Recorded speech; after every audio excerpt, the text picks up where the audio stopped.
Hey everyone, welcome to the Luna Files. I am Luna Whitcomb. My handle on Instagram is Luna All Day. Today we have Alex, the Queen of the Sun Grown. I am so excited to have you on today. It's been so long. I've been wanting to chat with you forever. Um, Alex is a closed-loop regenerative specialist with a formal education in environmental sciences. She's always posting about different ways to create your own fertilizers, your compost. She talks a lot about specific enzyme profiles and using them to make nutrients available, phytohormones, soil biology. She does microscopy. She's just a general badass. Thank you so much, Alex, for coming on. Oh, thank you for having me. I'm so excited to be here. Last time we spoke, we did like a brief Instagram live, and it was just so awesome to talk to you and pick your brain and just feel our energy flowing together, you know? I mean, we're on the same wavelength, girl. Yeah, definitely. And I love that you're like Queen of the Sun, and I'm kind of got like that moon energy thing going on, and we're both doing like the organic soil science thing. I think it's super cool. Man, I'm way out to lunch here. Okay. Yeah. Oh, and Ken, thank you for being on too. Ken, my co-host, Ken Somerville, everyone. Oh, thank you. That wasn't. I'm just saying. I got the sun on one side, I got the moon on the other, and I'm trapped in the middle. This is a typical man. Okay. And you have the Earth in the background. You're the Earth energy vibe here. Okay. Hey, there we go. I like that. Yeah, we're rotating around you, man. Yeah. Yep. Or you're rotating around us. We're orbiting. Yeah. Awesome. So Alex, what do you got going on? You have so many different projects you're constantly doing, and I see you doing things online all the time. What do you got? What's your big thing that you're working on right now? Oh my gosh, I've just been really transitioning over the last year and a half from commercial cannabis production to education, and I love it. I love reaching out and just touching folks' lives. I mean, from commercial growers to small home growers in a 4x4 tent, you know, whoever you are, large or small, I just love helping people learn to grow better weed, but not only because of that, but because we can have an impact on the environment. We are stewards of our planet, and this is like, I think, our job, right? And as cannabis growers, we have this opportunity like no other to dive into soil science, microscopy, the soil food web, holistic mind, body, health, spirit, like all of that connection. There's like so many different subjects that people are interested in, that are, whether you're just a stoner because you like to get high or because it's medicine for you. It's just been absolutely amazing. So really just been kicking it off, teaching a shitload of classes. I don't know if I'm allowed to cuss on here. Sorry. Oh yeah. Yeah. We are adults. Okay. Wow, yeah. It might be. Yeah, I don't know sometimes. So last year I traveled the country teaching the Living Soil Masterclass, which was amazing. But this year I'm staying home, working on my own gardens and teaching online classes. And I teach a new class once a month, the first Saturday of the month. So this past July, 1st, I did a mushroom grow along, how to grow psilocybin in a monotub. And so we've got people just following along, entering their data. Really, that's like the key for growing or doing anything, I think, is making observations and collecting data, and then being able to share that and talk about it and like infer whether that was causation or correlation. So we've got that going on. And then next month is the KNF class with Chris Trump, which is great because I am not a KNF expert like you. I just like to make fertilizer that's organic and affordable and sustainable. So I'm going to learn all the secret language of KNF. It's gonna be cool. Now, Luna, before you jump in, I'm gonna say Soil Matters 10 for 10% off of any of your classes. So once a month you're putting on a class, and everybody that watches this will have the opportunity to use this code to come and join you on one of your classes. Hell yeah. And I'll be doing more mushroom classes. And I send inoculated grains, cocoa coir, vermiculite to everyone who signs up for the mushroom class. So I'll be doing that regularly because so many people were into it. And it was just really fun because, you know, who knows, art, culture, society could all be based off of psychedelics. You never know. You know, we have transcendence when we are in altered state of consciousness. Yes. Awesome. Cool. So I'm all about it, and I have so many things I want to talk to you about. You did mention K&F and making your own fertilizers and stuff, and how there's so many different facets to organic cultivation and soil, and all these different subjects that really play into it that are super applicable. That's just a tremendous amount of information to absorb, and how they all interact with each other. And K&F kind of brings a lot of that to the head, where we talk about nutrients, we talk about enzymes, potentially introducing phytohormones, as well as biology and indigenous microorganisms. You do a lot of work with microscopy and making your own fertilizers. Can you talk a little bit about like how you like to make your fertilizers, how you like to make your compost, and your process behind it? Yeah, definitely. So generally speaking, closed loop or regenerative agriculture is like reducing waste stream, right? So I try to take or keep in mind the, like the Kaizen, the whole Toyota factory model, like the lean system. So reducing waste, reducing anything that's going to your landfill, and using what you have on site on your farm or in your local community, right?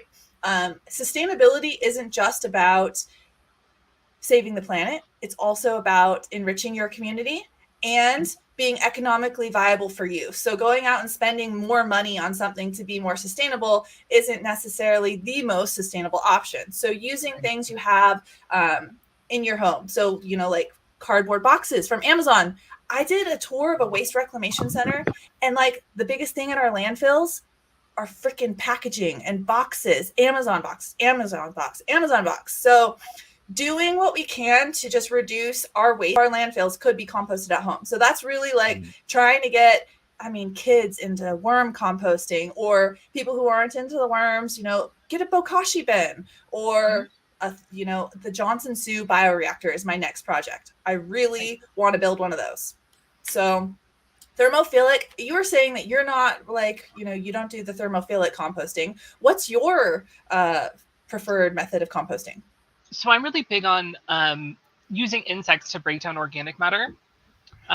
So I've read a whole bunch of Elaine Ingham stuff and did a bunch of research on maximizing diversity of soil biology, and a lot of different soil biology can get cooked off at high temperatures. So my thinking, and also different species of biology in combination with different profiles of organic acids, can then change form into other organic acids and phytohormones that affect the physiology of a plant. So my thinking is it's about this diversity and this profile of different organic acids, and so having a diversity of microorganisms to create that diversity of organic acids is going to be most beneficial, and we kind of let the soil sort it out for what like that area. So I try to maximize diversity. So I like to stay away from thermophilic composting, not saying that it's bad or that people shouldn't do it. That's just my particular approach. All these tools are necessary for everyone. I think they all have their time and place. And they all have advantages and disadvantages over others, right? If you're not an insect keeper, maybe it's not going to be good for you to make black soldier fly larvae, or to use black soldier fly larvae to make insect frass, or to have a whole bunch of earthworms to make earthworm castings. And if that's something you're not experienced with, then and you're more experienced with thermophilic compost, then go for it. But I personally like doing worm bins, and I like black soldier fly larva bins because they can be really scalable. They minimize potential for pathogen, and they have a really wide diversity of bacteria inside of them. As different profiles of organic matter and the organic acids inside that organic matter, go through the gut biome of these different insects that kind of transform, and some of them don't, depending on the organic structure of the plant and the organic acid profile, kind of resulting in a wide diversity of things depending on what you're feeding them. And I feel like a lot of that can get lost if you make mistakes doing thermophilic composting. So I try to encourage insects.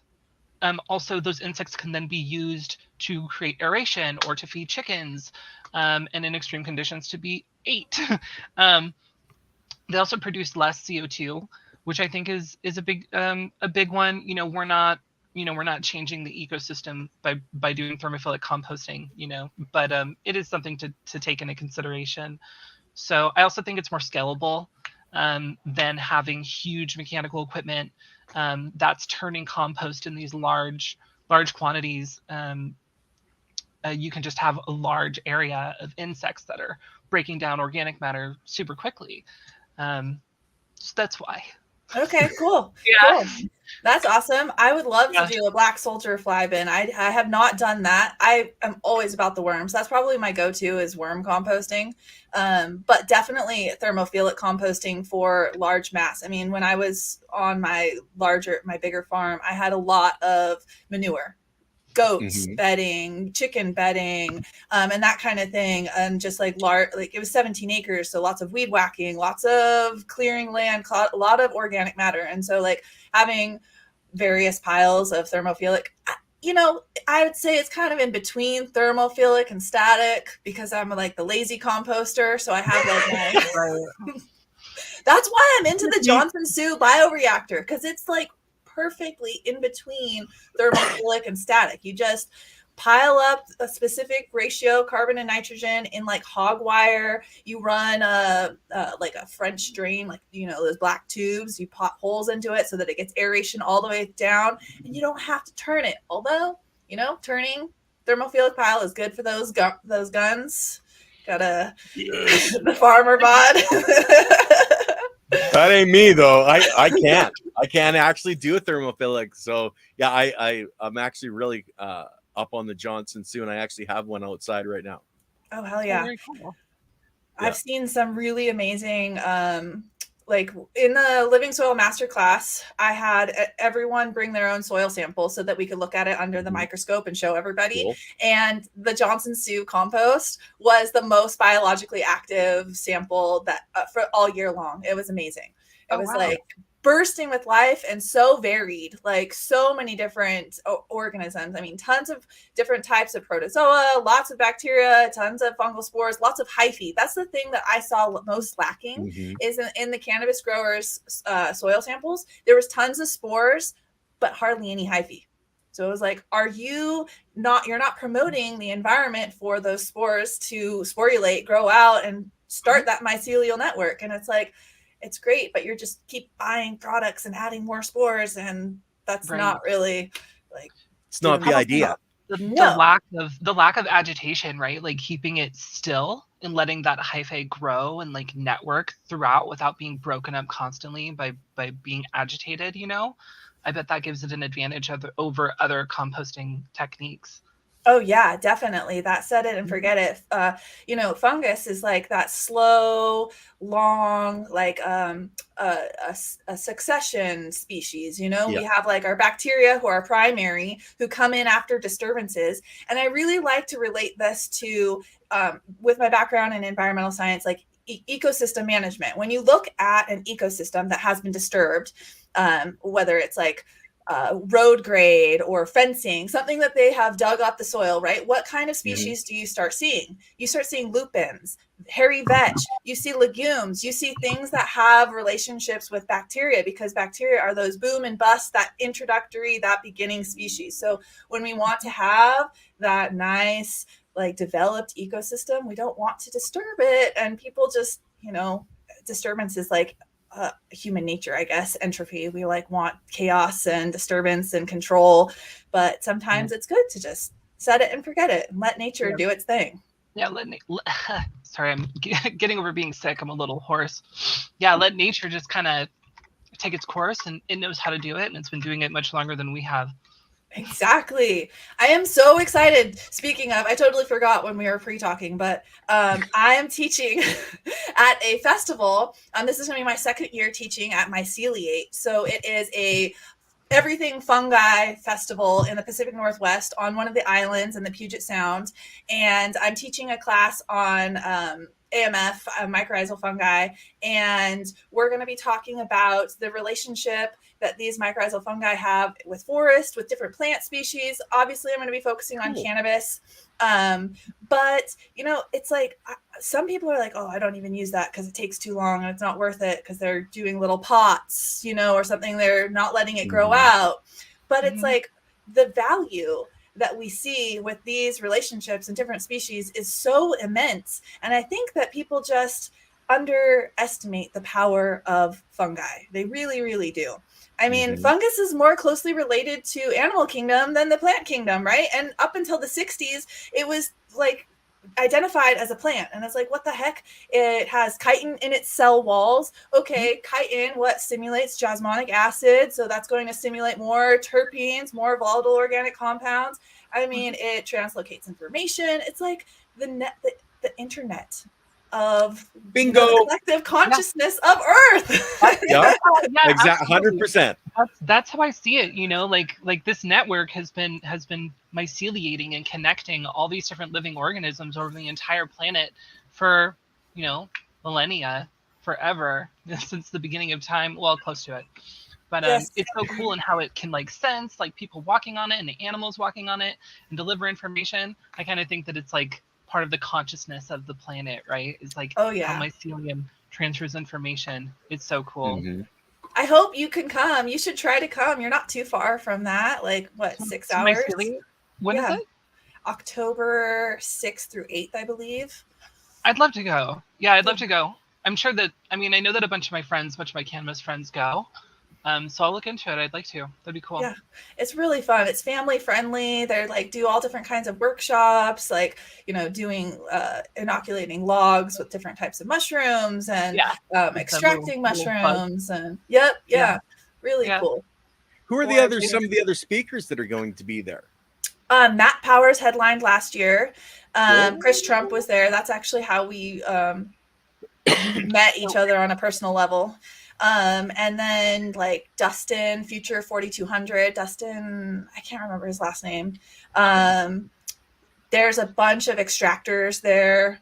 David Polson he's like a biochemist and he does a lot of fungi work. There's a ton of people. It's really, really awesome. Myceliate. Yeah, check it out. I'll send you some information. Can we find that through your website at all, or is that just strictly on their website? That's strictly on their website, and I totally forgot about it. I didn't even know I was going to bring it up, but I just want to help her out, promote it, and get the word out there. Well, you'll have to send me the information, and I'll add it into the description after the show. So anybody that wants to get more information can just go to the description and check it out later. And I'm going to shamelessly plug next week's show because we're going to have Matt Powers on here next Thursday. Woo! I'm so excited to talk to him about microscopy. There's a million things I want to discuss with him, so that's very exciting. Yeah, he's a badass. He is a badass. He's a badass. I've been following his work for a long time, and the depth that he goes into with microscopy is super interesting, and all the DNA sequencing that he's doing that needs to be done, you know, on like regenerative ag, right? There's so many things that we need to research in, you know, regenerative ag and soil sciences that just don't get the funding because it's not like economically viable, right? They'd rather invest it in chemical ag and whatnot. So he's kind of doing that like hard work that isn't really getting funded, that needs to be done, and like a citizen scientist that's spreading a lot of really good information. So I'm really excited to talk to him. Heck yeah. But that kind of leads us into another conversation about microscopy. Do you want to talk about microscopy for a little bit? Yeah, I mean,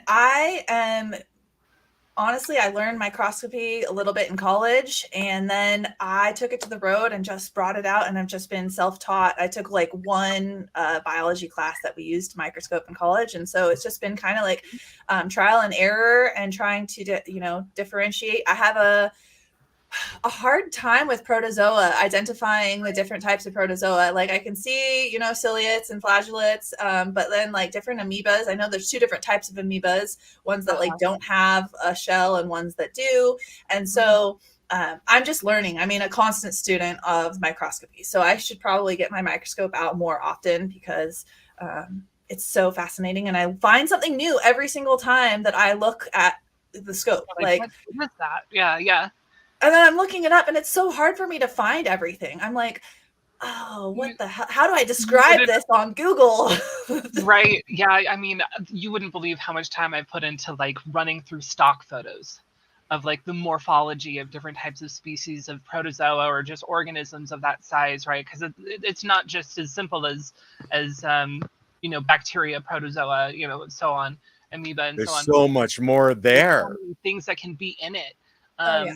And especially depending on like where you're getting your water from, and what it's being treated with, and how it affects things, and also what kind of inputs that you're using, and what's already existent in the inputs, and then what those inputs promote, the specific profiles of polysaccharides and polyphenols, as well as what's already living inside of them. Like if you're using like kelp meal or something, you're going to get some like ocean organisms that don't really belong in the soil, and it's like, what are you? Like, where did you come from? So there's just so many different things. In the before we started the show, we were talking a little bit about protozoa teas and stuff, and making protozoa teas. I had recently started a tea with the intention of making it very protozoa dominant, where I used alfalfa. And I aerated it, and I added just a little bit of fish to kind of keep the foam down, and I tried to drop the pH to encourage the extraction of organic acids. And you chimed in and you mentioned like the more traditional way, the kind of tried and true way of using fresh grass, like early in the morning with like dew on it.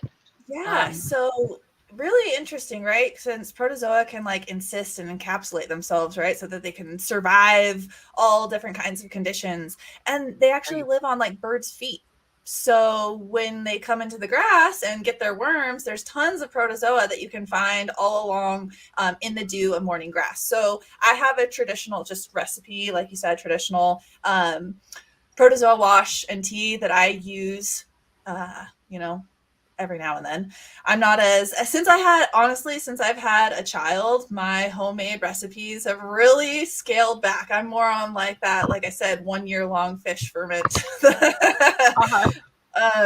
But the recipe is basically just harvesting the green material that has that morning dew before it dries off.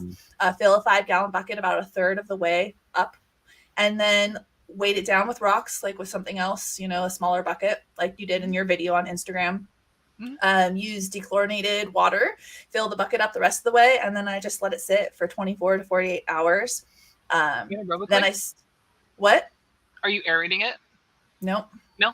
Okay. Nope. I aerate it afterwards. I let it sit for a bit, and then I strain out the green material, and then I bubble that for 12 hours afterward with a little bit of maybe silica or kelp, alfalfa meal, neem meal, just like to, add some nutrients in there, break it down.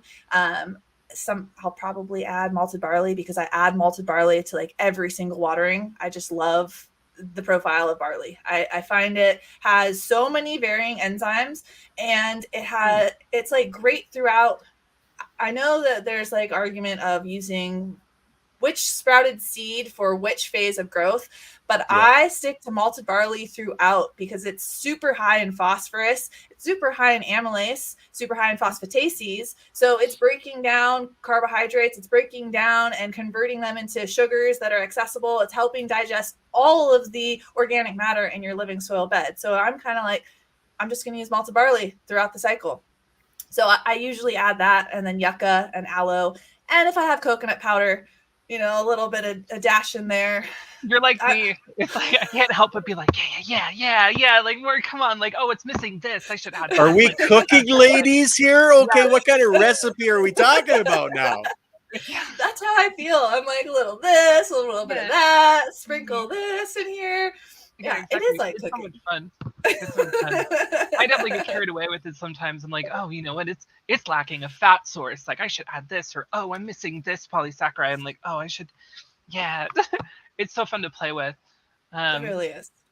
Yeah, definitely. Well, and the beautiful thing you guys do is you actually track the results, and that's something we were talking about before the show as well, is writing things down, and you guys both do that, and that's what we need as a community, because you guys are into the science, and I just want to recognize that and thank you for sharing both of you your journeys, so that people like me can learn. Oh, hell yeah. No citizen science. Air high five through the computer. Yeah, I'm super interested in more citizen science projects. I do freelance writing for Seedsman, Seed Bank, and the Humboldt Seed Company. And I was talking to one of the breeders and like had a meeting with Seedsman about collaborating on a citizen science project that would help track growing conditions outside of different strains, so that we could start adding like zones, like on vegetable seeds. You're like, hey, this grows really great in zone 6B if you start it in May or June, or oh, you're in zone 11, you can go ahead and start it all the way in March or something. It's like, why don't cannabis seeds have, I mean, obviously I know why they don't have this information, but if we want to make it more accessible to like all gardeners, then that would be really easy to like just start tracking that data. I mean, it's pretty general, but it would be nice to have that. If you can get people to participate. Yeah, well, the incentive would be like you have to enter the data into the spreadsheet, and then in order to get free seeds or something. I don't know. Oh, cool. Yeah. Incentivize them. Yeah, that's a great idea. Definitely. People need bribes. Like zones on cannabis genetics would be amazing. Yeah, so there's somebody right there that's interested. Okay. Yeah, I'm trying to figure this out for next season. So if you want to participate, Luna, I'd love to have you. Ken. Sure. Definitely trying to get this organized, trying to get it just like the traction going so that it just grows every year. And it's just us helping our friends and just collecting the data. I feel like a Govee would be like a super simple way, because you could just like set it out and have all of the RH or relative humidity temperature collected and just automatically upload the data once a month. And then like, you'd have to just make observations of how your plant was doing, yield, height, all that kind of thing. And when it went into flower and just tracking that kind of thing. So I have like a data set of what I think should be collected, kind of rough draft out, but I definitely need to work on it. But I have like, 15 projects going at the same time always. So right. Only 15? You gotta prioritize. You have a child too, so it's 15 plus. Yeah, 15 plus. And I just learned how to mountain bike. So that's been really just taking up most of my time, honestly. I'm not gonna lie. I've just been like obsessed with mountain biking. And eating edibles while doing that. That's like my new favorite hobby. It's like you eat the edible before you start the uphill. So then you're like, oh, I'm going, my heart rate, I'm burning calories. And then you get to the top and you're like, wow, I'm really high. And then you're just connected. That's fun. I love it. I love edibles. That's fun. What's your favorite edible? What's your favorite strain? Tell me more about you, Luna. My favorite strain? Yeah. God, I don't know. I don't think I have a favorite strain. Okay. Are you disappointed? I'm sorry. No. I'm just very picky. I like something, and then I'm like, that's it. That's it. I like to alternate things. I like to try different stuff. I really like to try things that aren't popular, right? Like I like to kind of like find different breeding projects from different people, and like really be like a sommelier about it. You know what I mean? Be like a weed snob. And kind of go in there and do the whiff. And I was down at the Gangier training earlier or late last year, and went down and met with Swami and Kevin Jodry and Nicotee and Derek, and like we walked through like the art of wafting and like keeping it at arm's length and like wafting and like breaking it open and like examining it and inspecting it and all this stuff. And it was so much fun. And so now I kind of feel like whenever I see weed, I'm like, oh, I have to give it like the full test. Put it under the microscope too. Experience. Yeah. They gave me like a jeweler's loop, like this really fancy jeweler's loop. And sometimes you put on the jeweler's loop and you're like, I don't think I want to smoke this. And that's happened. People have like showed me the weed and I did like the full thing and I look at it and I'm like, this is covered in mold, like you break it open, you almost can't see it without a naked eye, and then you look at it really closely and you're like, wow, this has got mold all over it, and it came from like a really respected person, and you're like, oh, thank you so much. I'll pass.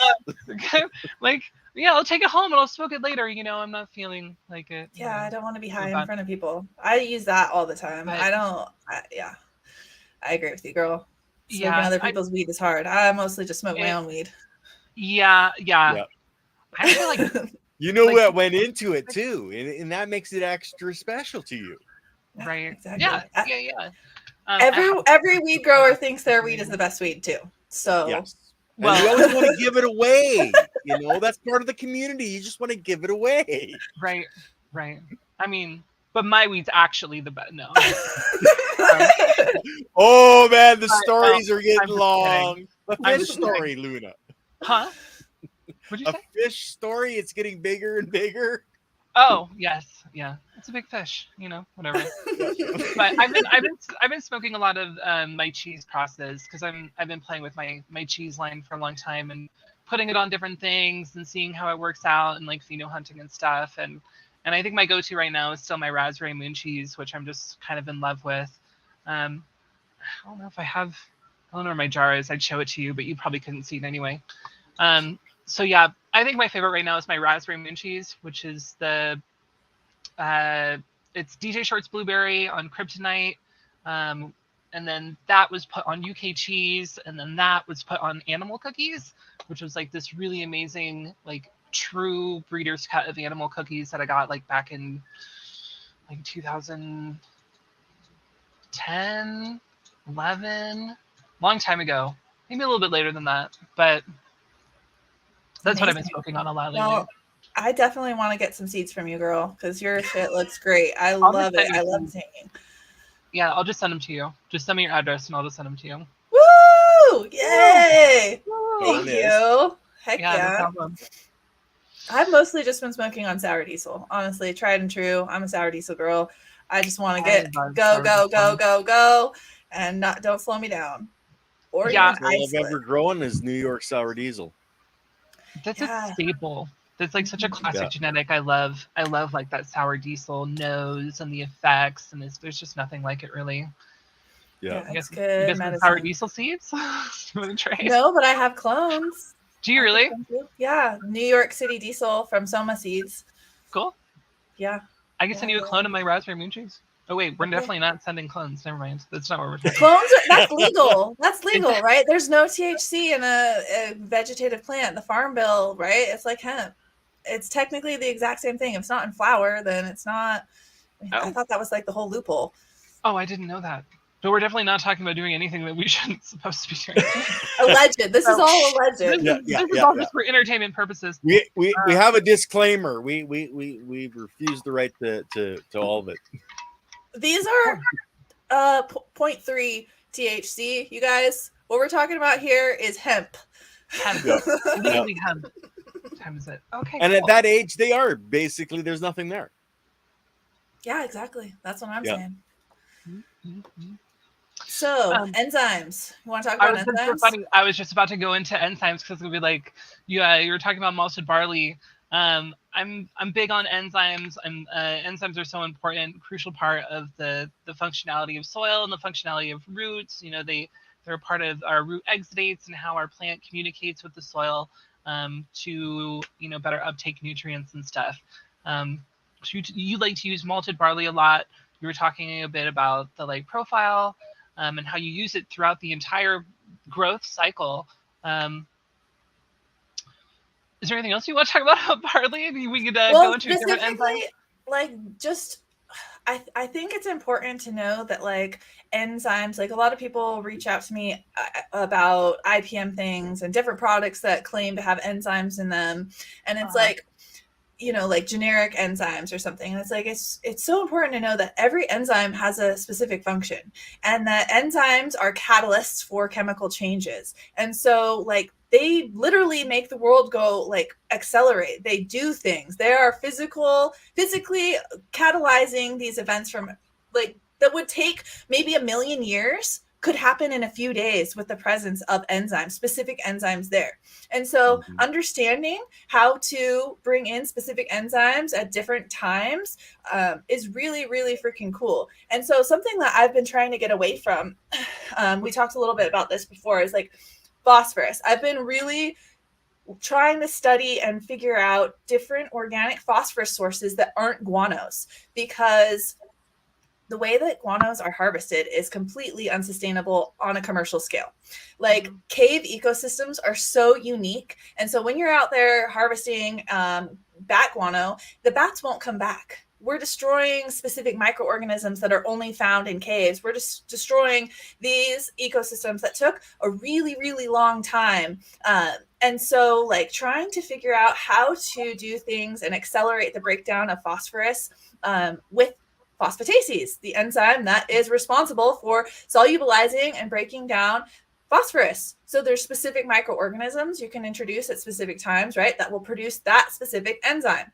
But malted barley also contains phosphatases. So my thinking is like, how can I create a phosphorus heavy compost and attract the microorganisms that are going to feed on phosphorus, therefore they're going to produce the enzyme phosphatases, and so that we can harness what's there in the soil, because most of if you're growing in native soil, most native soils have sufficient levels of phosphorus. It's just it's not unlocked. It's not available to our plants, right? And phosphorus is like the most over applied fertilizer in the world.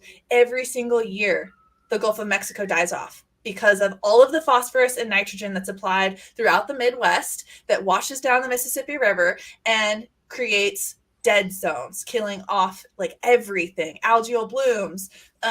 So like trying to just get this in our heads, like, and even organic phosphorus with guanos isn't sustainable either. So how do we do better? Like there's more than just being organic, right? There's more than just being aware. It's like, how do we put in a little bit more effort to be, like stewards of this earth? We only have one, right? And there's almost 8 billion of us. Imagine if we all just did a little bit more and talked about this with a little bit more people. And like, okay, I use rock phos, which depending on where it's mined, I know mining in general is like, it's hard, right? You have to pick and choose which one, what are you affecting? Because, okay, you're mining something and that's going to affect an ecosystem. But for me, bat and seabird guano is just like really, I just have a soft spot in my heart for animals, and like they can't speak up and they can't do anything about it. So I'm interested, what do you use for organic phosphorus source? Well, I use rock phosphate. Okay. Same. But I have used seabird guano in the past. I do like to stay away from guanos. And honestly, I feel like those guanos, like you were mentioning, they have very specific microorganisms that can't really be found other places. I'm all about diversity, but I am all about sustainability too. And like you were saying, most of the inputs that are commonly used are affecting ecosystems around the planet. They are also helping us if used responsibly, they're like remediating soils in other places too. I try to use a lot of different like byproducts of industries, like crab meal, shrimp meal, bone meal. I stay away from blood meal because it can just be super dirty. And then I try to use as many like plant-based inputs as possible, as well as like minerals. I like to use langbeinite, like gypsum, wollastonite. You familiar with wollastonite? I haven't used it, no. Okay. So it's really cool, and it has really cool chemical structure. It's potassium carbonate or silicate? Potassium. Okay. Wollastonite. Interesting. I do like the minerals, the rock minerals. I mean, that's like what nature, right? Living soil. What is soil outside? Soil is made of rocks. That's how we're breaking down minerals. How many trace minerals are there out there that are out there? Our plants do need them all. We need them all as well. So the more you can get, the better off you are. Oh yeah. Like with plants the biology to break it down, though. Elements. Yeah, not all. Yes, it's definitely super important, but not all forms of plant nutrients are unavailable like not all organic inputs are completely unavailable, but some definitely are, and some take a super long time to make available. Like Alex was saying, and the integration of different enzymes to make them available is super crucial. Yeah. So I've been thinking about that compost, like trying to do, I was thinking bone meal, adding it in there, because bone meal takes a while to break down because it's, a lot of phosphorus is stored up in tissue, like animal tissues. But so I was thinking, like, when I was looking at, people talk about squash being high in phosphorus, but barley is actually way higher in phosphorus than squash. And so I was like, okay, well, maybe I can just do a specific compost pile or like worm bin or something just for a high phosphorus, with adding some of those amendments in there to break down before bringing it actually into my garden or making a tea with it. So that's kind of something that I'm playing with right now. Just bone meal, doing a little sprinkling of the rock phosphate, and then tons of barley. And so anytime I brew a tea, well, I'm actually switching between using the ground grains in a tea bag to, I've actually started making flour and just putting the flour in the reservoir, and it completely dissolves and goes through the irrigation system. So then I'm not wasting, but I was saving all the ground spent seeds and then putting that in the compost in the worm bin. And I'm like, my idea is that it's going to be a high phosphorus so that I can, kind of, and then you're attracting more microorganisms that feed off of phosphorus, and then they're going to be creating more of that enzyme. And it's just like, there we are, keeping that loop going and going. You should look into corn steep powder. Okay. It also has a lot of phosphorus in it. It also has nitrogen and potassium. But corn steep powder, it has a great organic acid profile. It also has a large like biological profile, and it's a good source for phosphorus also. Okay, what do you do? Tell me. It's water soluble, so I like to add it to the end of a tea brew or just in a watering. Okay, so it's just like a product? Yeah, it's a product. Okay. I mean, it's a process. It's a byproduct of like corn liquor, right? Okay. So where do you get it? You got it online, or you get it at a brew shop, or you? I mean, so there's a company called Grower's Choice that puts it out as a fertilizer, corn steep powder fertilizer. Okay, cool. Yeah. Sweet. Thank you. I will definitely look into that. I'm all about trying to do I love the byproducts, like, like, okay, so peat moss versus coco coir. What's your opinion? Oh God. I get torn, right? So I mean,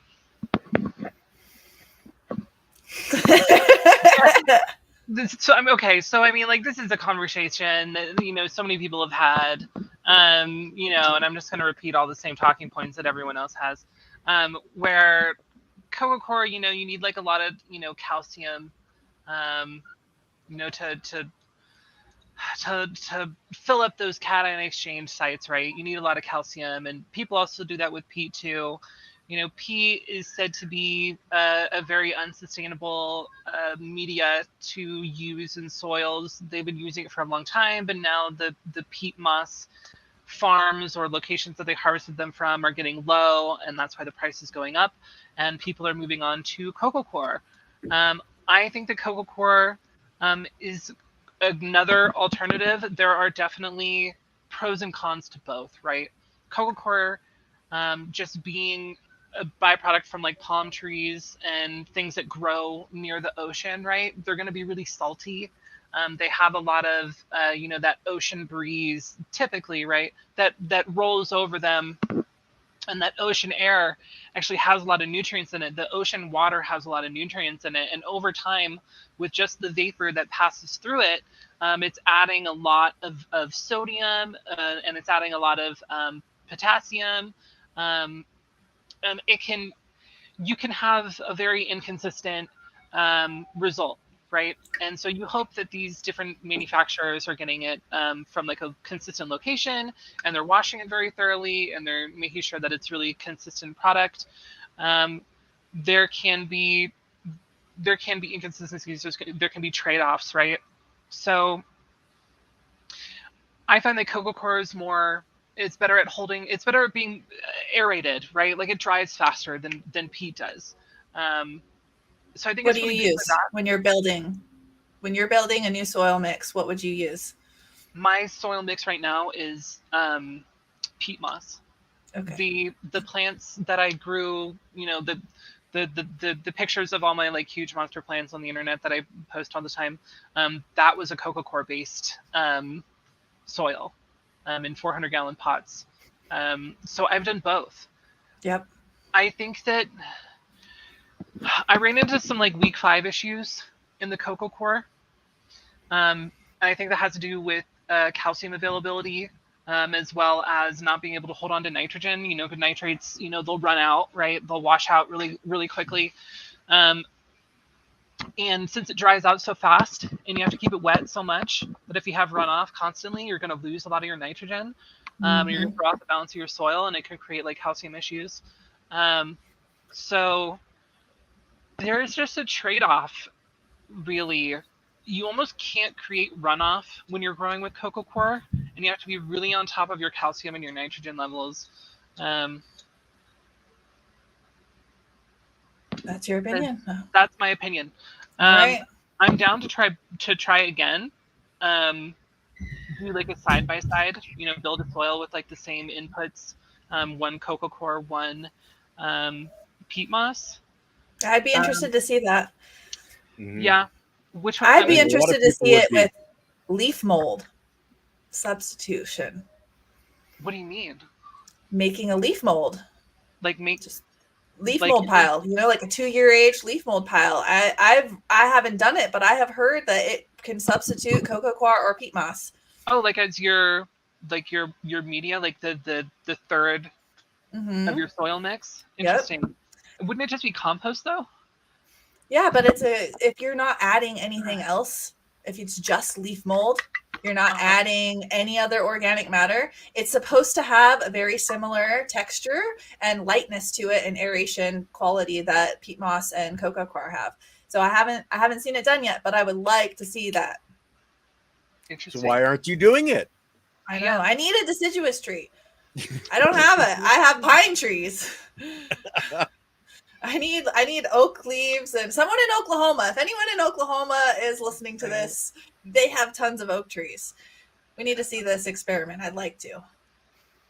So ship you a 50-pound sack of oak leaves at the end of the season so that you can try this. Or you do it at your home and send me pictures, and I'll give you a high five through the internet. Oh, that's right. You like the Johnson Sue, that set it and forget it attitude. Oh, right. I forgot about that. Yep, exactly. You know, like I said, I got 15 to 20 different things going on. Got to prioritize, like she said. I got to prioritize. Got to figure out leaf mold. We got to find a deciduous tree. I really love ginkgo trees. Those are pretty interesting trees. Ginkgo? I don't know if I've ever seen a ginkgo tree. It's super old. It's like one of the oldest tree species, I believe. And you can extract ginkgo biloba from the leaves, I think. Yeah. And it is really, really good for memory and cognitive function. And so when I was in college, I was drinking way too many espressos, working 2 full-time jobs, and I switched over to ginkgo biloba and gotu kola tinctures. And it like really, really helped with memory and retaining information. Super cool. There's so many compounds and plants that I just love. I love it. Yeah, I really like it too. It's just like an endless rabbit hole of information to be learning about. I've been thinking about getting a tattoo of the CBG molecule, the precursor to all cannabinoids, so I can really commit my love for cannabis. We'll see. Yeah. Well, we'll see it on IG if it does happen. Oh yeah, definitely. But I changed my mind a lot too. So we have 10 minutes left. All right. So that protozoa wash that I was talking about, I have that recipe in my Living Soil textbook. So I wrote a 40-page ebook for my Living Soil masterclass. That's available on my website. It has an enzyme tea recipe in there, and it breaks down the different enzymes that are present in malted barley. So you can kind of just try to understand a little bit maybe what you're doing, because there's so much, like, I don't know, not misinformation, but there's so much confusion, I think, about a lot of the things that we're practicing as organic gardeners or regenerative agriculturists. And it's kind of like, I like to know what the science is behind some of these practices that might seem like woo-woo to other people. You know what I mean? Mhm. Like, even in biodynamics, there is foundational science behind some of these crazy things, like putting quartz crystal in a cow horn packed with manure. What is quartz? It's silicon, right? We're breaking down silica. We're making it accessible, like, slowly. That's the idea behind these things. And there's tons of microorganisms. So, like, just having a little bit of more information of, like, okay, well, how did they come up with this idea? Why are they using sprouted seeds? What's an enzyme? Like, so many people in the class thought that, like, enzymes were like living things, like part of the soil food web. I'm like, no, like, microorganisms are producing enzymes, and these enzymes are what digesting the organic matter and digesting the minerals and making them accessible to plants. So I go through this in my e-textbook, and it's basically got like an overview of soil science, like basically, what is soil texture, structure, porosity? How does that influence plant tilth? How does that influence water drainage? I mean, so many people are like, oh, clay. I hate clay. Meh, meh. And I'm like, dude, clay has the highest cation exchange capacity of all of the soil types. It is going to have the most accessibility to your nutrients. It is, yeah, sure, it can be compacted if you just treat it like crap. You walk all over it. No pun You treat intended, it like right there. dirt, not like soil.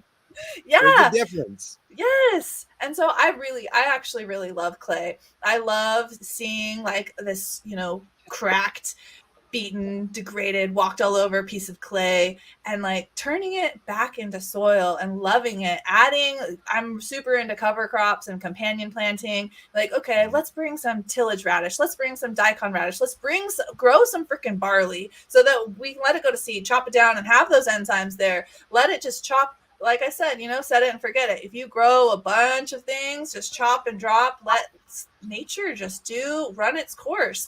Clay can be like super amazing. So I kind of go through all of that in the living soil class, but the textbook really just briefly touches on all of these different topics so that you can have like an understanding of what you're doing inside, if you are making your own potting mix with living soil, or outside, which is my preferred. I would much rather be in native soil, for sure, 100%. So much easier. Yeah, if you can pull it off, it's definitely going to be best. I would love to just be able to direct sow seeds in a native soil every time growing something. Oh yeah. Yeah. Definitely. I mean, go. Have you ever heard of using bentonite clay in soil mixes? Yes, I have. I built my soil mixes that I'm using right now have bentonite clay in them. Amazing. Yeah. You should try it out. What's your proportion? Like, how much are you putting in? A ratio, like, what do you think? Like, I'm joking. I'd have to look it up. I don't know it off the top of my head. Well, I did a whole bunch of calculations and stuff. Like a lot, like a little, like 5%, 1%. Not a lot. Not sprinkle. A lot. It probably around 1%. It's definitely not a sprinkle. It's mixed into the entire soil mix. Okay, cool. What about biochar? Are you adding biochar to your mixes? No. I have no biochar. My soil mix is 20% earthworm castings, and biochar is a great for a great house for biology, right? But I just don't. It's also used to like add organic matter when you need organic matter. I'm very big on like specific inputs for specific things, and if you don't need that specific thing, then you don't want to add it, right? If you don't need a nutrient, you're not going to benefit by just pumping it full of it, over and over again. So like biochar is like an organic matter additive. It's a place, it's an inoculant. If you don't need an inoculant and you don't need organic matter, I wouldn't add it. So I didn't. So I didn't use any biochar. because my organic matter was so high. My organic matter is like 30%, and my cation exchange capacity was like 42 or something ridiculous. So but in other situations, like what you're talking about, like with clay, using biochar to add organic matter to native soil, to like kickstart the biology and the nutrient availability of it. I think that's a fantastic example of when biochar like really shines, or when you have a dead soil that you need to kickstart, or you are low in organic matter for whatever reason. Biochar is just like this fantastic resource to build biology, to build organic matter, and to get nutrient cycling really, really well, to add carbon, also. But I'm a big fan of biochar. I just didn't use it in my soil mix because it was built around other priorities. Okay, cool. Yeah, Yeah. I love biochar for all of those reasons that you listed, as well as just like its ability to passivate heavy metals. Because a lot of the time, some of our like organic nutrients, that's one of the things that I get hit with all the time. Like, people, aren't you worried about heavy metals? Like using any sea products, any kelp or anything, and I'm like, oh, I have biochar. Like, biochar is used by waste reclamation centers. It's used by like sewage treatment centers. It's used all over for these specific reasons, for passivating heavy metals, for poisons, pulling out things that you don't want holding onto it, right? Because it increases that cation exchange capacity. It is like a magnet, especially in the presence of humic acids. So that's why I just sprinkle it in, even if I don't need like a ton of organic matter. I'm just like, I love biochar. I've just become obsessed with it lately. Awesome. I mean, yeah, awesome. And everyone's got their own approaches, and there isn't always cut and dry rules to what we do. And there's always exceptions too that exactly. We're cooking, right? Right. We're cooking in the kitchen. we're paving our own path, and maybe that top layer, because that top aerobic layer, has so many functions and is so important to nutrient availability, and that maybe adding it as like a top dress, could provide very specific benefits and functions, and be mulched over, that are kind of outside the typical uses for it, like being mixed into soil. So there's I feel like there's no rules. There's no cut and dry yes or no's and like, shoulds or shouldn'ts, right? And I wasn't trying to say that at all. But no, I just didn't use it.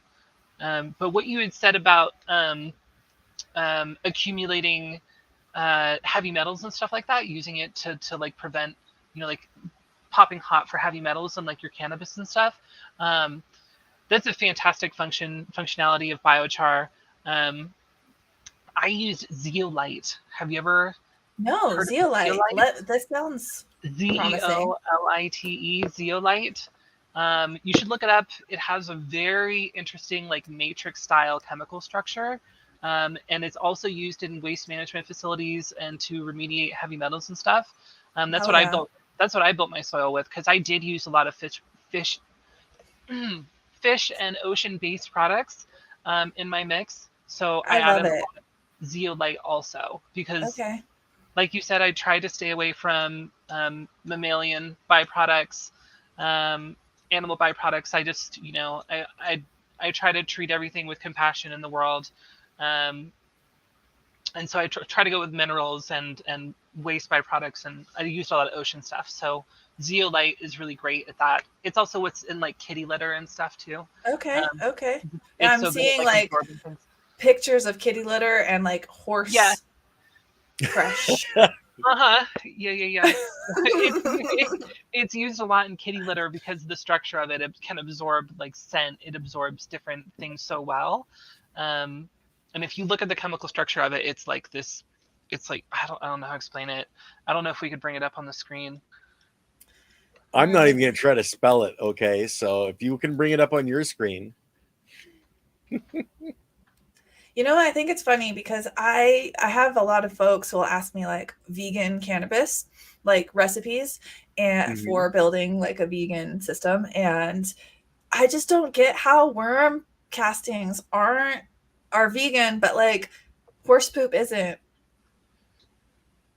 Why? I'm not because a vegan. Somebody said so. I don't know like what constitutes vegan or not, you know, like I know it's nothing animal byproduct and maybe insects aren't technically animals, you know. Okay. But I mean, And that like, was always. but I mean, if we want to get like crazy with it, then like no byproducts of living organisms, and we're like getting down to like bacteria and stuff, and then like, you know, where does the line actually end, right? Well, I know. considering that it's all about biology and everything has the biology in it, is it all just an animal byproduct, no matter what it is? Yeah, You're probably. consuming the biology in some way, shape, or form. I'd have to agree with that line of thinking. I mean, I guess except for like rock phosphate. I'm having a hard time finding an image. Well, I'm gonna have to check it out. I'll do some research. Maybe we can go on my Patreon on a Tuesday night and just talk about zeolite. We can like prep for it and just like have a Tuesday night chat all about passivating heavy metals with different Cool. different things. That would be cool. Yeah, that sounds great. How do I screen share, Ken? Present. Sorry to interrupt you, Alex. It's okay. Present? I just want you to come on to Tuesday night with me one night. I am 100% push your seat. down. I'm 100% down to do anything with you, Alex. Yeah. See, and that's what we need more of, is that we need more of these conversations getting out there so more people can learn this stuff. Yeah. Well, and like how she's using a different product for the same, like I'm using biochar, she's using zeolite, and that's what this, like, sustainability is about, using what's available to you. It's about what's easy for you. It's about what you know, and sharing that information, because there's so many different ways to skin a cat, right? And maybe someone will be like, oh, I have access to zeolite, or I have access to biochar. But without having the conversation here and discussing what it actually does, like I would never have known that zeolite has the same properties, right? And maybe I can get zeolite more readily than biochar. I don't know. I never even heard of it. I guess anyone can get zeolite if it's used in cat litter. And it may be a heck of a lot cheaper to get in your area than biochar. Yeah, quite possibly. I'm very interested in this. Well, there's so many different things that are cross-disciplinary that really could be talked about. Look, I did it. Wow, it's beautiful. That would make a good tattoo. Zeolite. So really cool, like fractal pattern. It kind of reminds me of like the Metatron cube, right? I see why you like it. I see why you like it. It's really cool. Cool. So it has a really good ability to like hold on to different things, and it can hold on to a whole bunch of different compounds and nutrients and heavy metals. I've actually kind of been running into this kind of interesting interaction with trying to balance my trace minerals while having zeolite, and like, oh, thank you. Wait, is it gone?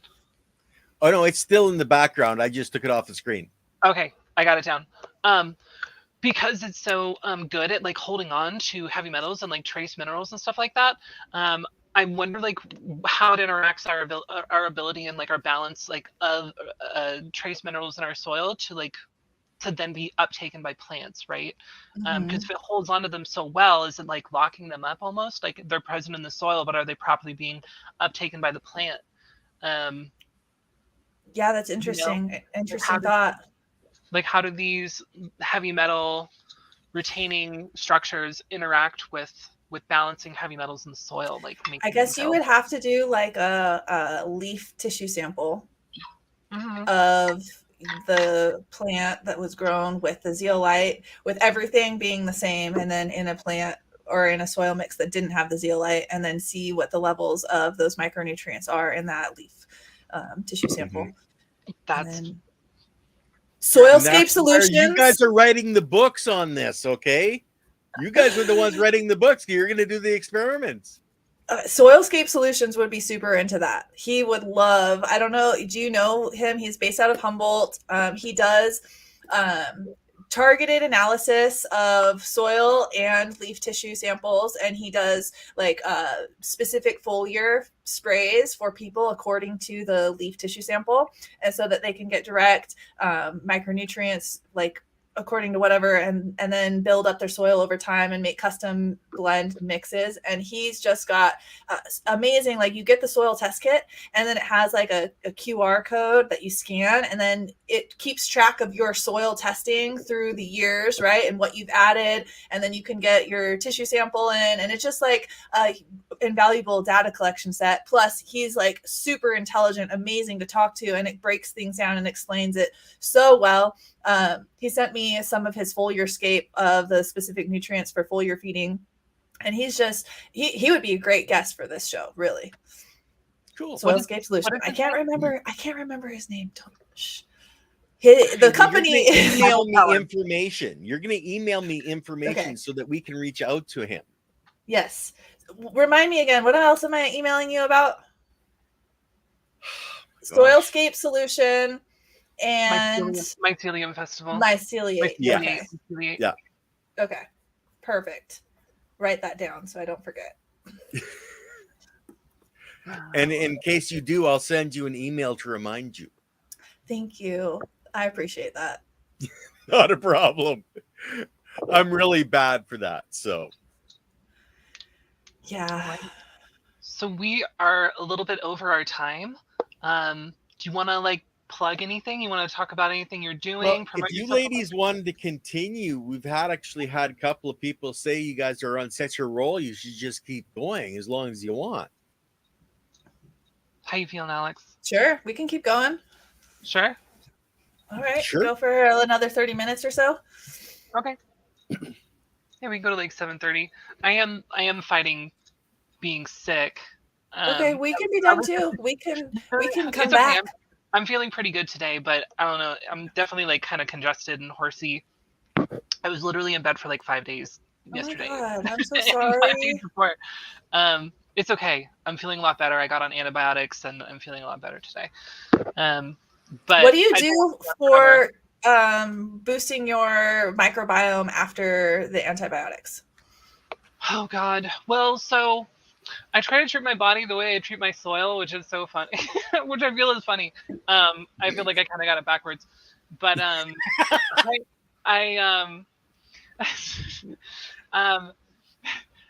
try to go after like a wide diversity of polysaccharides, right? So our polysaccharides are complex carbohydrates, like chitin and stuff.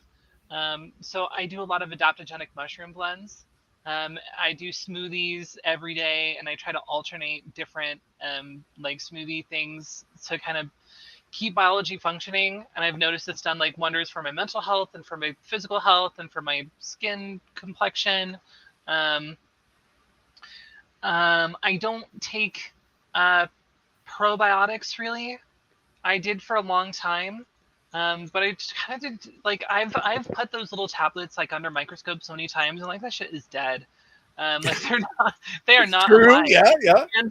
And I've even tried to like kickstart the biology in them, and they're just dead. There's just nothing in them. At least the ones that I always looked at. And I think that those like live cultures are probably going to be your best bet. Anyway, back to your question. I always try to go with like different colors of fruits and vegetables. I juice a lot. I do a lot of beet juice, surprise. You love beets. I love beets. Yeah, check out Luna's Instagram. There's, red concoctions. Yes, a myriad of concoctions, and join my Patreon for a list of myriad concoctions. So, and aloe too. I'll put aloe. I'll put beets. I juice beets and carrots and ginger and turmeric and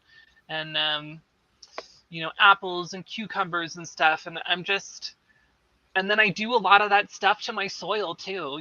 Like I water in juices of things and aloe and beets and phycocyanin extract, which is a health food input. That's also a input or a chemical. A compound inside of. Well, it is chemical.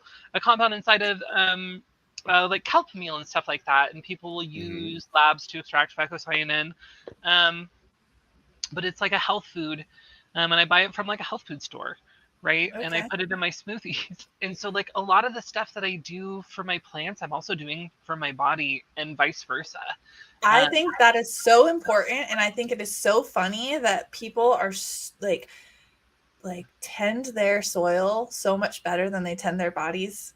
And it's amazing to me that we compartmentalize as humans. We're like reductionists. We're like, we're going to be really good at this, and we're not going to pay attention to any of these other things, but we're going to just focus on this one thing instead of seeing that holistic picture, right? That everything is connected. Our thoughts become, reality. What we put into our body becomes us. What we do put into our plants becomes our plants. And then we ingest our plants, and that in turn becomes us. And then it alters our thoughts. And then we're creating more reality. And it's like this amazing, beautiful cycle of life.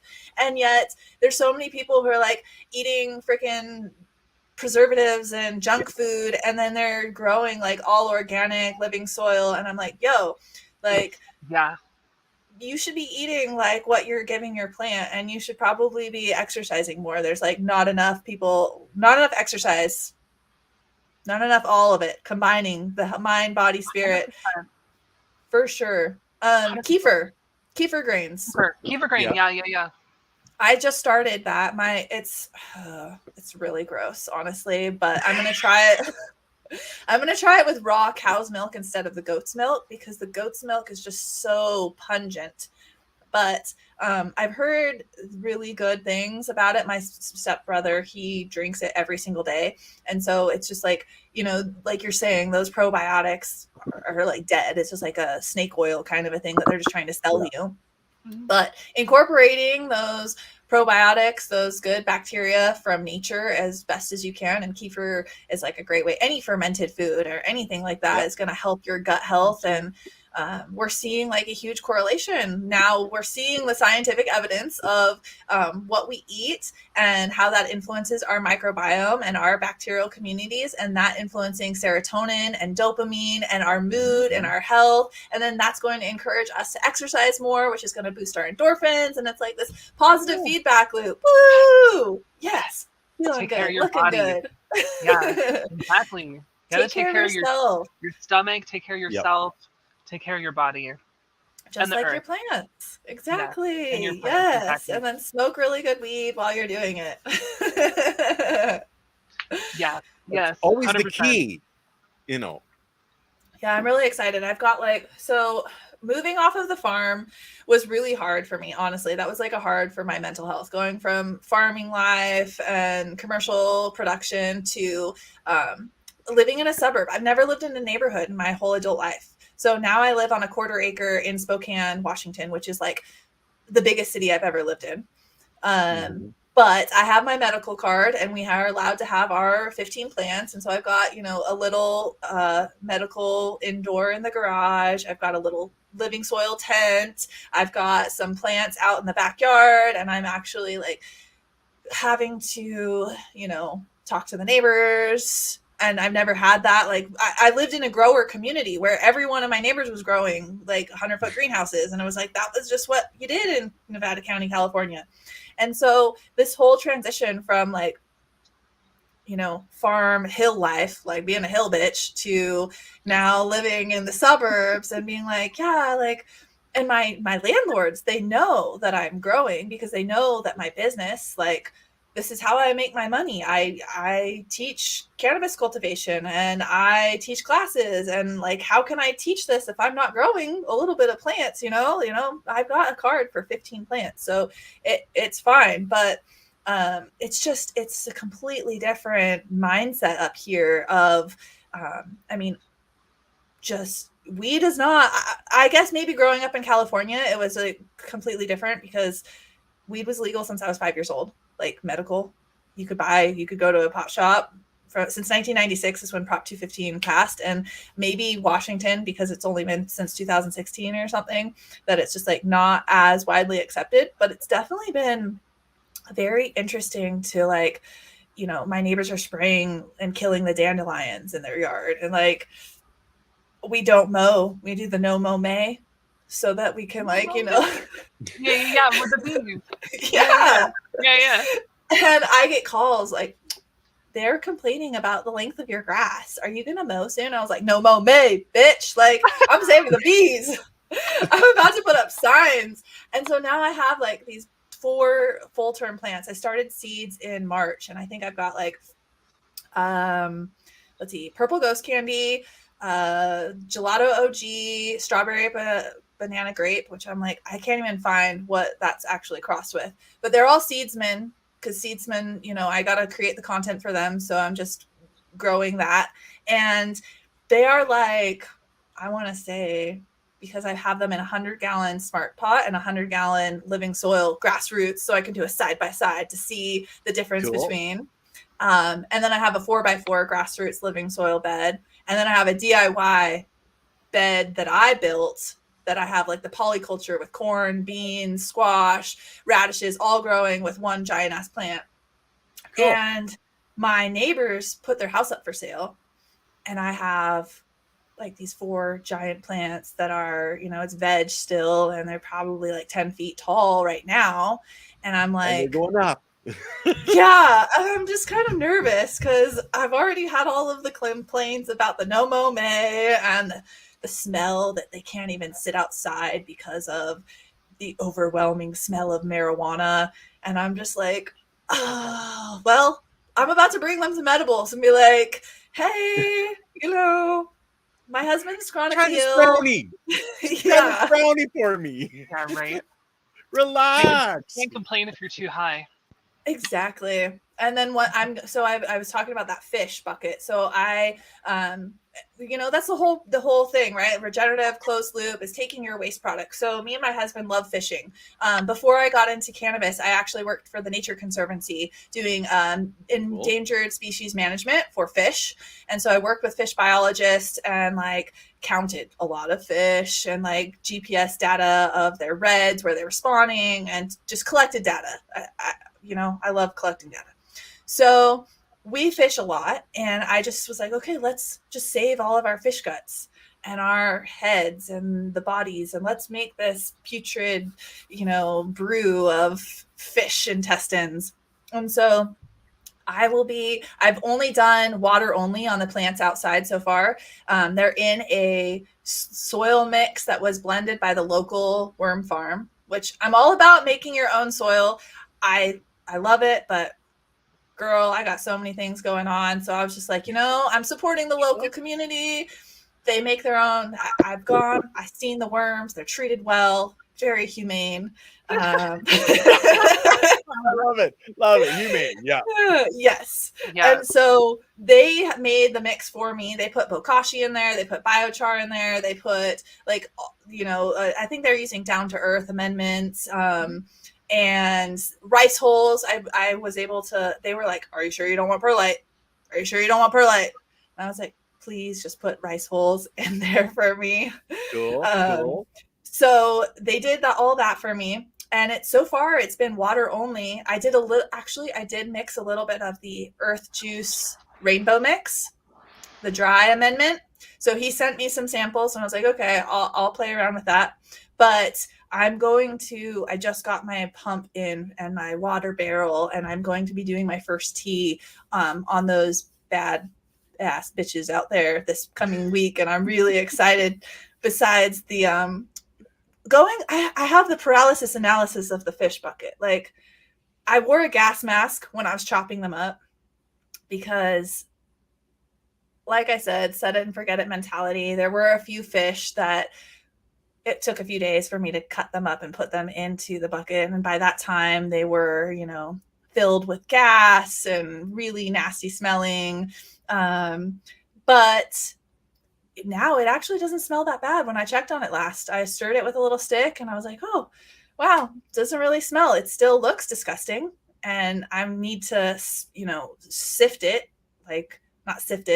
it through something. And I'm like, what should I use? Like, that's probably never going to be used again for anything else except for fish. You got any ideas? Oh no, Luna, I can't hear you. Her microphone shut off. Okay. I'm thinking like Big's colander, maybe. Can you hear me now?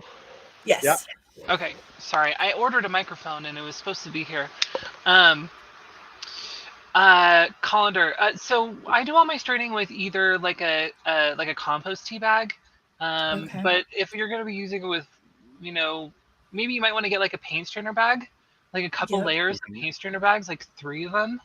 Okay. And then just like it's in a 5-gallon bucket. Mm-hmm. So they have 5-gallon paint strainer bags, right, for those 5-gallon buckets, and you can like literally put it over the top of it, and then like tie it down with like zip ties or cord or something like that, and then just pour it into something else. Okay. You know, Yeah. like you put it like all the way over the entire bucket because it's made for that size of a bucket. You can put it all the way down over the whole thing, and then pour it out.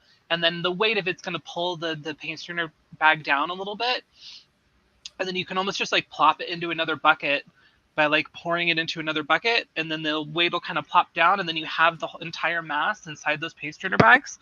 You just kind of bunch it up and just like squeeze it. Okay, so I have tons of paint strainer bags. That's what I use for brewing all my So teas. just I another don't bucket buy, then. Yeah. but gloves. I'm thinking if I have to use my hands and squeeze it, it looked like you were milking a cow. That's what I was Yeah. thinking of. Yeah, get some gloves. I just use like nitrile gloves, whatever. I was thinking more like kitchen gloves so that, it would go all the way up. But I guess the fish amino acids and nitrogen and microbes might help. You see, one of the things you have to remember that the formulation for the WCA, or not the fish amino acid, the FAA, leftover time is a Korean recipe for making a very sweet sauce. So it actually gets better and more flavorful with age. And I've tasted mine after a year, and it actually tasted nice and sweet. Did you use 3-day-old fish that were loaded with gas? The thing is, you've just added more biology. They've already started to break down the fish when you added it in, so they didn't have to do it underneath the sugar layer. It was already started. So you actually, it's in some ways is a real bonus that you got the process started even before you put on your sugar cap. All right. I love it. I just did something unintentionally. And then I used the lake water and river water too, that I had caught them in, so that I wasn't using any of my city water, because that I haven't gotten it tested yet. I have heard anecdotally that you can take your city water. Well, most all cities have testing on like the county records that you can go online and look up. But I've heard you can take water samples to like pool companies, and you can be like, hey, can you test this water? And allude like, and then they'll be like, test it for you and give you a whole analysis for free. I've never done this, but I was told that you could. And I'm like, okay, because I'm interested. I mean, Spokane is a big city. Like I said, I've never lived in a city this big before. On like, what are they doing? What's in the water? I know that it's not horrible, like to drink. Like it doesn't taste bad, but I haven't looked at it under a microscope. I know that there's going to be chlorine and fluoride and all of the regular things, but I add humic acid, and I usually aerate for 24 hours before using, so there's off gassing. But did you add labs to your fish product? No, I should have. I put compost in. Same basic idea of the biology. Well, the thing that I was thinking is like a protease, like a proteolytic enzyme, adding to a protein source to kind of break that protein down into like an amino acid to release like a lot of nitrogen content, right? Interesting. I wonder if it would be, I have labs here. I wonder if I could just add some now. I don't know. It's been a year though. Sometimes those processes take a long time. Like, we talked a little bit about chitin earlier. And chitin requires chitinase or chitinase, or however you pronounce it. And that process of breaking down chitin with chitinase takes 6 months, So I think it's definitely a good question for Chris Trump when you take your course with him. Yes, I know. We're gonna do it in my backyard. So he's flying here to teach the class with me. We're going to be talking about living soil. He's going to do all of the KNF preparations, teach me the secret language so I can talk with the cana It's first. not a secret language, I okay? know. It's just lots of acronyms. It just feels like it's a secret language. I need to just read the book. But I was like, dude, we should go mountain biking, and then we could put our IMO box up at the top of the mountain where we're mountain biking, and come back, and then it'll be like really special microbes that were harvested from a place that means a lot to me. So we're gonna have limited in-person tickets available for like homies and people that I trust, because obviously it's like in my home, in my backyard. Mm-hmm. But it'll be broadcasted, available through Zoom. So we're going to be like hands-on making these preparations together. And I told my husband, I was like, I need to make another fish, like actual proper FAA, not just my, I'm just going to break down fish in a bucket with some microbes. It's going to work. It's going to be great. And do like the KNF recipe. But he hasn't caught any fish. It's been like a really awful fishing year this year for him. I don't know why, if it's him or the fishing itself, but I'd like to have that before the class on August 5th, is like do a full FAA put together, and then I can create the content, make the video, share it on the Instagram, and all of the things. So it'll be another gross day. I have gas masks though that I wear for the chopping of the fish. Are you gonna have steel gloves so you don't chop your fingers off too? I'm good with a knife. Oh, okay. It's pretty funny. I am running out of energy. Okay. I'm starting to fade. Starting to wear out. I'm fading. Well, okay, guys, we're gonna end it there. Thank you so much for coming. Hold on. Let's do questions real quick. We're almost to an hour and a half. Do we have any questions from Actually, people? we had one, and then I actually haven't been paying that much attention to the chat. Sorry, guys, but we did have one earlier. We have no grass, so I'm interested in the alfalfa method. Yeah, for sure. So I don't have any grass where I live either, and that's why I kind of did it this way. So protozoa, they're like, one of the most ubiquitous organisms on the planet, right? They're everywhere. And they live on the surfaces of all plant matter. But also protozoa, they're like the predators within the soil food web, within like the microcosm, within the like in the microbiology world, right? They're like the predators. And when you have an abundance of bacteria, microbial density of bacteria, protozoa are going to come in. They're going to start consuming all the bacteria. Protozoa are aerobic organisms, so they like to live on leaf surfaces when there's dew on them and stuff, because they use the water as like a substrate to move through, like a media to move through. But they also, when they lose that moisture, they kind of dry up and they create what are called cysts, and they encapsulate themselves to survive kind of harsh conditions. So they will live on any kind of green organic matter. I just happen to have alfalfa, and alfalfa supposedly, has usable triacontanol content. So when I made my kind of tea, whatever, my thought was, let's try to go after triacontanol through like organic acid extraction processes, which is like acidic water solutions. People usually drop it like in phytohormone extraction techniques. The water gets dropped to like 3.5. They soak it for a long period of time, and then they do other chemical processes to extract the pure phytohormone. My approach was kind of like, let's just make acidic water with lactic acid bacteria serum, throw a bunch of alfalfa in there, which I know have protozoa in the form of encapsulated in cysts. There's definitely going to be a lot of bacteria on it, so I gave a little bit of microbe food, just a little bit of fish, and threw it in there. Over time, a aerobic ferment, a compost tea, if you want to call it that, will become protozoa dominant, right? And since these are aerobic organisms, when they become protozoa dominant, it's very likely that they consume a lot of the dissolved oxygen inside the solution and create anaerobic conditions. This is why Elaine Ingham calls them anaerobic indicators. They're not necessarily,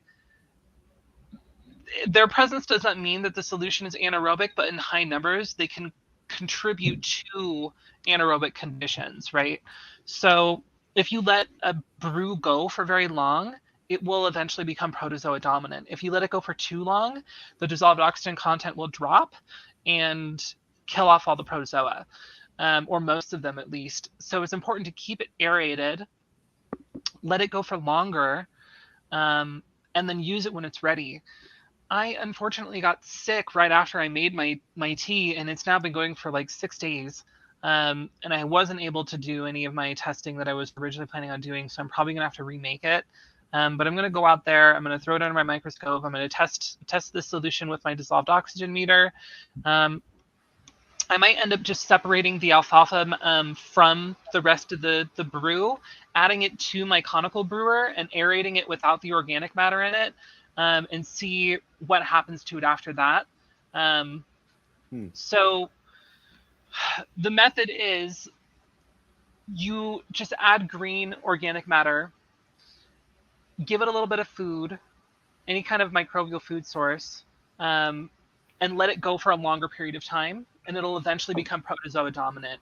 This technique requires you to use a microscope because you're not going to know when it becomes protozoa dominant without doing it. Otherwise, you could have more bacteria, and it just becomes a compost tea, and it's a less than ideal kind of inoculant source, right?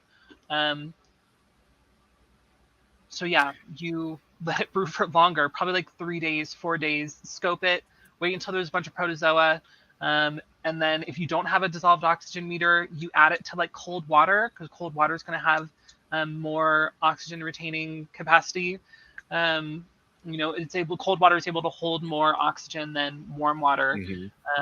Like when you have a warm cup of water from your faucet and it's got a bunch of little air bubbles, it's because the water can't hold the air, and it's all off-gassing, right? It's all coming out of the water.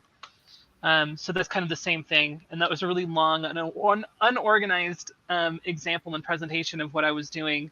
But that's the general idea, is that I was letting it go for longer. I was introducing organic matter that I knew had a bunch of protozoa on it, Myceliate specifically, and letting it go for a longer period of time until like they kind of hatched out of their cysts, which are almost like eggs. It's like a calcium thing, and consume bacteria, and they get added to soil because they eat bacteria, they cycle nutrients, they're a crucial part of the soil food web. And that was my extremely long-winded rant about it.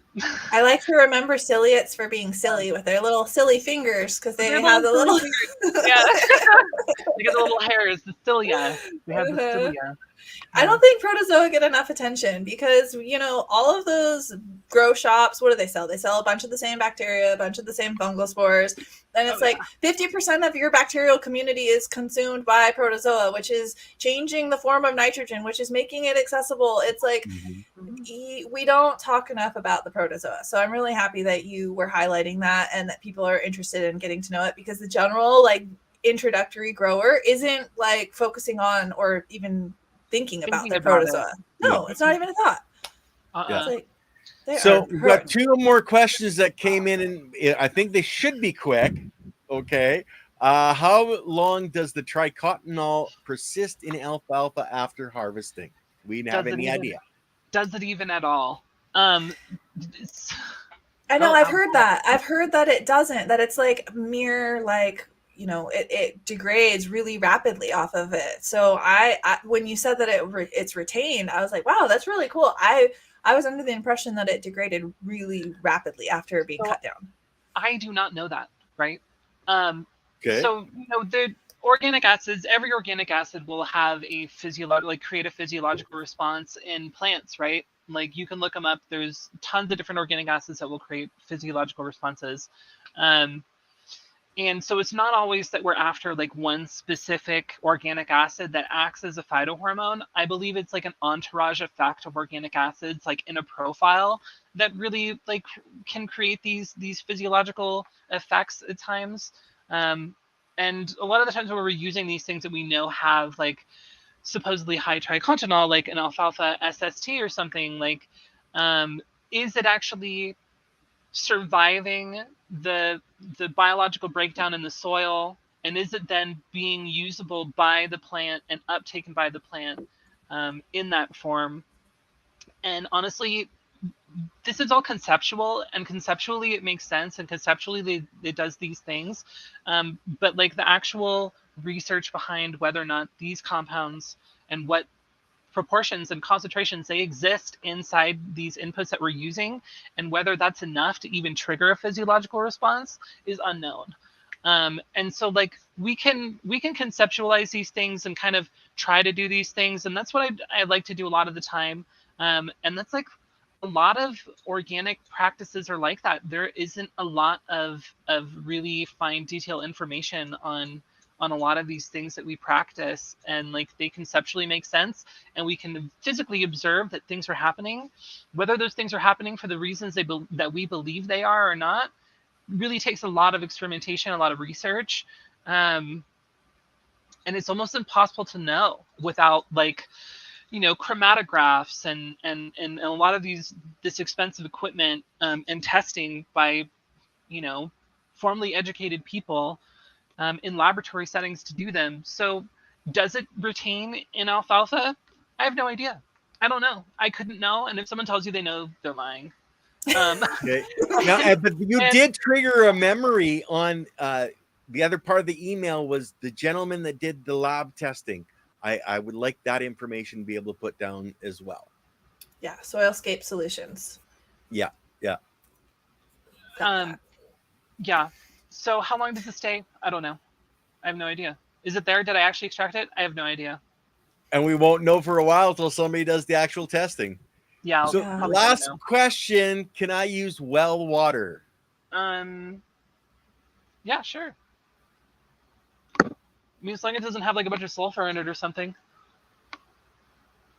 You know? Yeah, I love well water. Usually it has a lot of calcium. Yeah, go for it.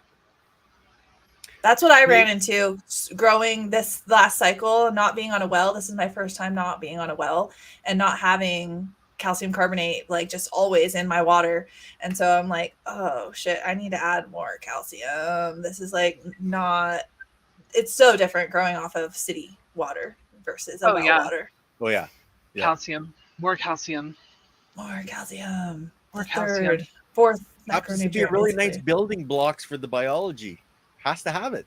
Mm-hmm. Yeah. Calcium and nitrogen, amino acids. Oh, everything. Everything that we can give to the soil and the biology, they're going to create something out of it, down to the molecular level. Oh, yeah. Biodiversity is key for sure. Yep. Okay, guys. I think we'll call it there, ladies. Thank you very much for coming on, Alex. Thank you for having me. I had such a great time talking with you guys. Yeah. We'll have to try it again someday. All right. Someday we will try. Well, you're so busy, you know.